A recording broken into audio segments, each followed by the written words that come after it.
السلام علیکم ناظرین. دنیا کو ہنسانے والا اس دنیا سے چلا گیا ہے. میری مراد جاوید کوڈو صاحب سے ہے جو کہ پوری دنیا کو ہنساتے رہے. ان کا ایک انداز ایسا تھا کہ وہ جب بھی بات کرتے تھے لوگ ایسے ہی ہنس پڑتے تھے. انہوں نے شوبز کی دنیا میں بڑا زبردست مقام حاصل کیا ہے. میں بات کرتا ہوں عمران صاحب سے. عمران صاحب, ایک چیز میں نے فیل کی ہے کہ دنیا کو جو ہنسانے والے لوگ ہوتے ہیں وہ جب آخری سفر میں ہوتے ہیں تو ان کے ساتھ کوئی نہیں ہوتا. ایسا کیوں ہو رہا ہے پاکستان میں؟ بہت شکریہ شعیب بھائی. سب سے پہلے تو بہت بڑی آج دکھ کی یہ خبر ہے کہ پاکستان کا ایک عظیم اثاثہ جس نے پاکستان کے لیے بہت لانگ ٹائم کام کیا, چاہے وہ تھیٹر ہو, چاہے وہ ڈرامہ انڈسٹری ہو, اس نے ہر جگہ پہ نہ صرف اپنے لوہا منوایا, اس نے اپنی شخصیت کی چھاپ کو اپنے کام پہ اثر انداز نہیں ہونے دیا. عموماً ایسا ہوتا ہے کہ کوئی بھی چھوٹے قد کا جو انسان ہوتا ہے وہ معاشرہ اسے ایکسیپٹ نہیں کرتا. ہمارے معاشرے میں ایک ٹرینڈ سیٹ ہوا ہے. جیسے آپ دیکھ لیں کہ کوئی بھی شخصیت کے حوالے سے کوئی نقص ہوگا تو لوگ اسے ہائی لائٹ ضرور کرتے ہیں. لیکن اس شخص نے, یہ واحد پہلا بندہ تھا جاوید عرف کوڈو صاحب, جس شخص نے اپنی اس خامی کہہ لیں, کمی کہہ لیں, اس نے اپنے کام پہ اس کو اثر انداز نہیں ہونے دیا, بلکہ اس نے آنے والے بہت سے لوگوں کو راہ دی. اور اس کو دیکھا بدیکھی بہت سے لوگ جو یہ سوچتے تھے کہ شاید ہم یہ شخصیت کی اس کمی کی وجہ سے کام نہیں کر پائیں گے, وہ بھی اس میدان میں آئے. دوسرا آپ نے سوال کیا کہ ایسا کیوں ہوتا ہے کہ ایسے لوگ, دیکھیں آج سے جو 20 سال 30 سال پہلے کا میڈیا دور تھا وہ ایک الگ تھا. اس میں پیسہ نہیں تھا, اس میں فیم نہیں تھا. یہی وجہ تھی. اور پھر کچھ لوگ اس وقت پیسے کو ترجیح بھی ویسی نہیں دیتے تھے کہ ہم اس کو سیو کریں, اور ان فیوچر جب ہمارا برا وقت بھی آ سکتا ہے, زندگی میں اچھا اور برا دونوں ٹائم چلتے ہی رہتے ہیں. جاوید کوڈو صاحب بھی میرے خیال میں ان لوگوں میں سے تھے جنہوں نے اپنے آپ کو سیف نہیں کیا, اور وہی بنیادی وجہ بنی کہ آج ہم نے ان کے جنازے پہ دیکھا کہ بہت کم لوگ آئے. اور ان کے بیٹے نے ایک بات بہت برملا کہی کہ جب میرے والد کو اس کی زندگی میں اپنے دوستوں کی اور لوگوں کی ضرورت تھی تو وہ نہیں آئے, تو اب ان کے آنے کا ہمیں کوئی فائدہ نہیں ہے. یہی وجہ ہوئی کہ آج لوگ جس طرز پہ آنے چاہیے تھے, اور یہ پہلا ایک آرٹسٹ نہیں ہے جاوید کوڈو صاحب کہ آپ یہ کہیں جی کہ یہ پہلے آرٹسٹ ہے. اس سے پہلے وکی صاحب دنیا فانی سے گئے, امان اللہ صاحب گئے, ببو برال صاحب گئے, اور بہت سے بڑی مشکلات دیکھ کے گئے ہیں وہ لوگ. یہ سب لوگ اگر آپ ان کی ہسٹری چیک کریں گے تو آخری ٹائم میں انہوں نے بہت مشکل اور سٹرگلنگ دور. عمران صاحب, میں نے اس معاملے میں بڑی ریسرچ کی ہے. لوگ, پاکستانی لوگ یہ کہتے ہیں کہ ان کے آخری ٹائم پہ لوگ اس وجہ سے نہیں آتے کیونکہ جب یہ اپنے پیک ٹائم پہ ہوتے ہیں تو ان کو اپنی جو کامیابی ہوتی ہے وہ نظر آ رہی ہوتی ہے. یہ لوگوں کے دکھ درد میں نہیں جاتے. اینڈ پہ ان کے ساتھ بھی یہی ہوتا ہے. کیا سمجھتے ہیں؟ دیکھیں شعیب بھائی, آپ نے بات بڑی وزندار کی, لیکن اس حوالے سے میں آپ کو ایک بات بتاتا چلوں. ہوتا کیا ہے, اب ایک بندے کے پاس پورے دن میں وہی 24 گھنٹے ہوتے ہیں جس میں اس نے سونا بھی ہے, کھانا بھی ہے, پینا بھی ہے, فیملی کو بھی ٹائم دینا ہے, اور پلس کام کو بھی ٹائم دینا ہے, اسکرپٹ دیکھنا, تھیٹر.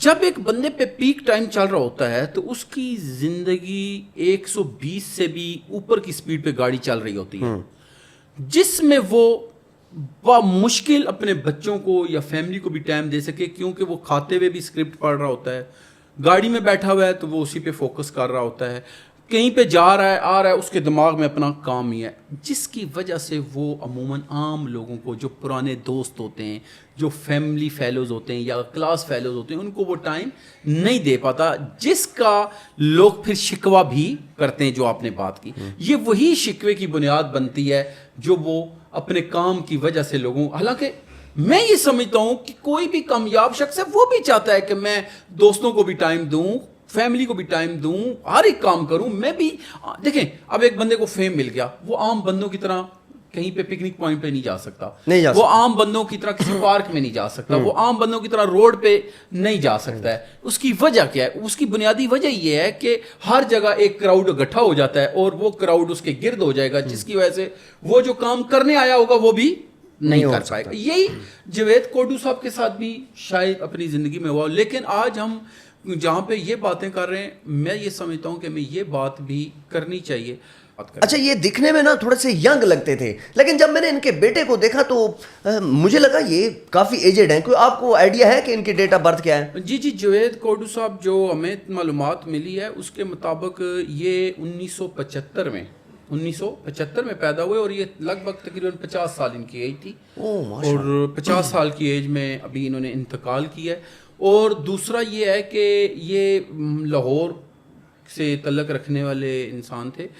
اور تیسری بات کہ انہوں نے زیادہ ٹائم اپنا شوبز کے ساتھ گزارا. اچھا, اب یہاں پہ ایک اور بات بھی ہے شعیب بھائی, جو لوگ شوبز کے ساتھ ساتھ نا اپنا الگ سے کوئی بزنس بنا لیتے. اب آپ زیادہ تر آرٹسٹ کو دیکھیں, جب انہیں کامیابی ملتی ہے تو سائیڈ بزنس ضرور کرتے ہیں. وہ سائیڈ بزنس ہی ان کا اس ٹائم جب ان پہ یہ والا فیم اور یہ والا دور ختم ہوتا ہے, تو کیونکہ یہ عادی ہوئے ہوتے ہیں کراؤڈ کے, یہ عادی ہوتے ہیں فیم کے, پیسے کے, چمچماتی دنیا کے, تو پھر ان کو اچانک اگر الگ ہو جائے تو یہ ڈپریشن کا اور فرسٹریشن کا شکار ہو جاتے ہیں یہ لوگ. یہ کوئی بھی اداکار ہے. تو اگر انہوں نے اپنے پیک ٹائم میں اپنے آنے والے وقت کو مد نظر رکھ کے کوئی کام کیا ہوگا, کوئی لائف سیٹلڈ کی ہوگی, کوئی بزنس کی شکل میں, اولاد کی شکل میں, فیملی کی شکل میں, گھر کی شکل, تو میں نے جیسے ابھی میں بات کرنا یہاں مناسب سمجھوں گا, شعیب اختر صاحب ہیں, وہ کہتا ہے کہ بھائی جب میرا پیک ٹائم تھا تو میں نے بہت زیادہ پراپرٹی پرچیز کی, اور وہی میری بنیاد بنی کہ آج میں الحمدللہ کہیں کرکٹر سے آگے ہوں, کئی لوگوں سے آگے ہوں. تو جو لوگ بھی اس طرح کا کام کر لیتے ہیں وہ میرے خیال میں پھر ان فیوچر کافی ساری مشکلات سے بچ جاتے ہیں. اور جہاں تک رہے گی جاوید کوڈو صاحب کی, اللہ پاک شعیب صاحب ان کی آخرت کی منزلیں آسان کرے. اس وقت تو میرے سمیت اور جتنے بھی ان کے چاہنے والے ہیں وہ سب بھی کوشش کریں کہ ان کے لیے جتنی دعائیں مغفرت ہو سکتی ہے وہ کریں, کیونکہ زندگی میں انسان نے اچھے کام بھی کیے ہوتے ہیں اور انسان سے کئی خطائیں بھی ہوئی ہوتی ہیں, کیوں بحیثیت انسان کوئی بھی انسان فرشتہ تو ہے نہیں. تو اگر ان سے کوئی کمی کوتاہی ہوئی, اللہ ان کی وہ غلطیاں کوتاہیاں معاف کرے, اور اللہ ان کے اولاد کو بھی, ان کے بچوں کو بھی صبر دے.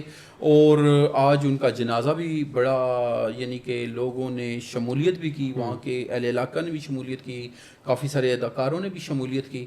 اللہ پاک, میں تو یہی دعا کروں گا ان کی منزلیں آسان کرے. جی ناظرین, عمران صاحب نے بڑے زبردست سوالات کا جواب دیا ہے کہ جب بھی یہ ایکٹر اپنے پیک ٹائم پہ ہوتے ہیں تو کوشش کیا کریں کوئی اپنا ساتھ بزنس ساتھ رکھیں, یا کوئی پراپرٹی ایسی خرید کے رکھ دیں. اب جیسے جاوید کوڈو کے اوپر میں نے ان کا جب گھر دیکھا, عمران صاحب یقین کریں کہ میں خود دیکھ رہا تھا کہ اتنا بڑا آرٹسٹ اور گھر بالکل نارمل سا. سر وہی بات آ گئی نا کہ اللہ پاک ہر ایک انسان پہ بس رحم کرے. اصل میں یہ جو آج سے 20-30 سال پہلے, میں نے آگے بھی بات میں آپ کو بات کی اور ابھی پھر کہتا ہوں کہ وہ جو لائف تھی, انڈسٹری لائف کہہ لیں, ڈرامہ لائف کہہ لیں, یا تھیٹر لائف, وہ کچھ اور تھی. اور آج کی جو لائف ہے اس میں کیونکہ پیسہ بھی زیادہ آ گیا ہے, اس میں ویورشپ بھی زیادہ آ گئی ہے, اس میں ریٹنگ کا بھی سلسلہ آ گیا ہے, تو اس ابھی چینلز بھی لوگوں کو بہت اچھا معاوضہ فراہم کرتے ہیں. تو پہلے آپ کو پتا ہے کہ چینل ہوتا تھا یا تھیٹر ہوتا تھا, اس کے گزارا ہی ان کا بڑی مشکل سے ہوتا تھا. تو یہی وجہ ہے کہ ان کے گھر بیچارے کوڈو صاحب کا بھی گھر بھی اس طرح سے نہیں ہے, ان کے بچے بھی اس طرح سے ویل سیٹلڈ نہیں ہیں جس طرح سے ہونا چاہیے. جی ناظرین, ویڈیو کو لازمی شیئر کیجیے گا. آپ کا بہت شکریہ. اللہ حافظ.